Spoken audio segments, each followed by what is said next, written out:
आप देख रहे हैं शमा न्यूज यूपी चैनल में आप सभी दर्शक बंधुओं का स्वागत है। चैनल पर देखिए एक साथ दो खबरें। उत्तर प्रदेश के जनपद लखीमपुर खीरी से बड़ी खबर।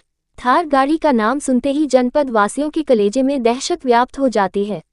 अपनी पर्सनल थार गाड़ी और सरकारी गाड़ी से मौके पर पहुंचे थे नायब तहसीलदार सर्वेश कुमार यादव। तहसील अधिकारियों के बिगड़े बोल। फरियादी का आरोप, उप जिलाधिकारी ने मुझे गालियां देकर अपने चेंबर से भगाया।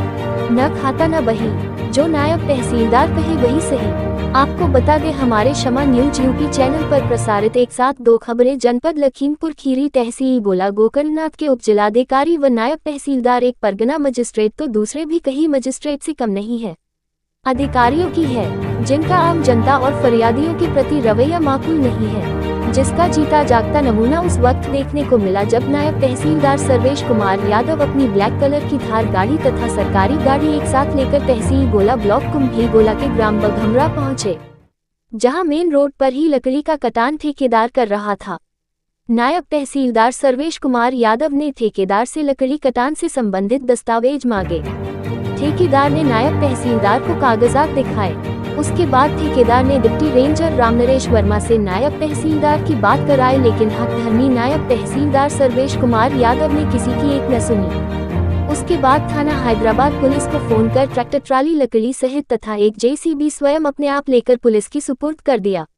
अब सवाल ये उठता है कि जब लकड़ी कटान से संबंधित सारे दस्तावेज ठेकेदार के पास मौजूद थे तो नायब तहसीलदार ने ऐसा क्यों किया। सूत्रों की माने नायब तहसीलदार सर्वेश कुमार यादव ने ठेकेदार से अपनी पुरानी निजी खुन्नस निकालने के लिए ये सब किया है। इस बात की पुष्टि डिप्टी रेंजर रामनरेश वर्मा ने की है। फिलहाल कुछ भी हो, एक साथ दो गाड़ियों से चलने वाले नायब तहसीलदार सर्वेश कुमार यादव ने थाने पहुंचकर ठेकेदार के खिलाफ कार्रवाई के लिए एड़ी से चोटी का जोड़ लगाने की कोशिश कर डाली, लेकिन समाचार प्रसारित किए जाने तक ठेकेदार के खिलाफ कोई कार्रवाई इसलिए नहीं हुई क्योंकि वो अपनी जगह पर सही था। आप लोगों को इस खबर से ही आइडिया लग गया होगा कि नायब तहसीलदार सर्वेश कुमार यादव ने ये रायटा आखिर क्यों फैलाया। विचारणीय विषय है।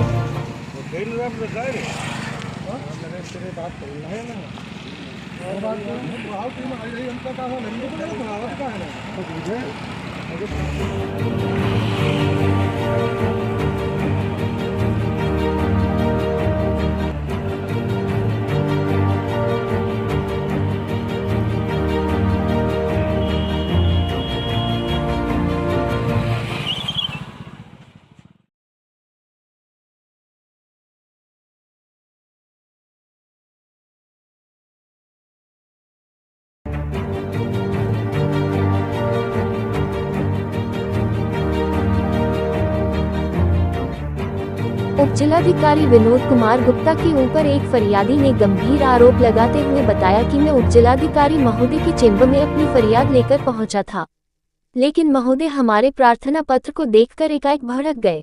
फरियादी का आरोप है कि महोदय ने अपशब्दों का प्रयोग करते हुए मुझे भद्दी गालियां दी और अपने चेंबर से मुझे ये कहकर भगाया, निकल जा वरना तेरे खिलाफ मुकदमा लिखवा कर अभी जेल भिजवा दूंगा।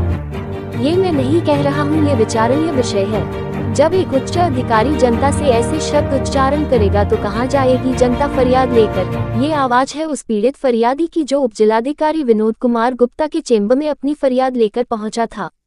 जरा गौर से सुनो पूरे घटनाक्रम की कहानी। उप जिलाधिकारी के चेंबर में फरियाद लेकर पहुंचे पीड़ित फरियादी की जुबानी। शमा न्यूज यूपी के लिए तेजपाल शर्मा की रिपोर्ट। जय हिंद, जय भारत।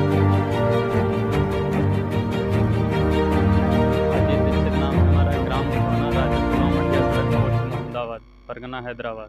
आप इस वक्त कहाँ पे हैं? गोला तहसील में। गोला तहसील क्या करने आए थे? गोला तहसील 19 तारीख से हमको एसडीएम साहब दौड़ा रहे हैं।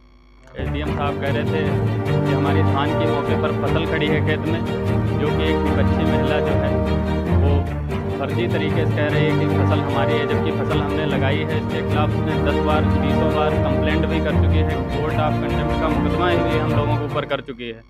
जब आज हम सुबह एसडीएम साहब के चैम्बर में गए तो उन्होंने पहले तो बीएनएसएस की धारा उनको नहीं पता थी, तो उन्होंने किताब मंगाई वहाँ पे। फिर किताब मंगा के कम से कम आधा घंटा धाराएं देखी, फिर उसके बाद बताया, उनके स्टेनो बाबू ने बताया उनको कि जब सिविल न्यायालय में मुकदमा चल रहा है तो 145 मुकदमे की ज़रूरत क्या है। तब यही बात हमने जाके एसडीएम साहब से कही जब, तो उन्होंने बताया हमको बहुत ज़्यादा गालियाँ शब्द बोले और बताया कि जो है इसको भगाओ, नहीं तो इतनी संगीन धाराओं में मुकदमा लिखवा के जेल भिजवा दूंगा, यहीं से साले कभी जमानत नहीं होगी। विनोद कुमार गुप्ता, विनोद कुमार गुप्ता जी एसडीएम गोला तहसील में। हमने कहा सर हमारे धान कटवा दीजिए, या तो आप धान कटवा के स्वयं रख लीजिए, जब आप जब फैसला कर देना तब हमको दे देना फसल।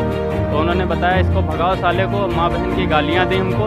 उसके बाद बताया कि इसको भगा दो, नहीं तो इतनी संगीन धाराओं में मुकदमा लिखवाऊंगा कि यहीं से जेल जाओगे, जमानत नहीं होगी कभी। गालियाँ कहाँ पे दी थी? अपने चैम्बर में गालियाँ दी थी, जो कि उनके यहाँ कैमरा चल रहा था, उसमें दिखवाया जाए तो उसमें गालियाँ और वो जो शब्द बोल रहे थे वो सब निकलेगा।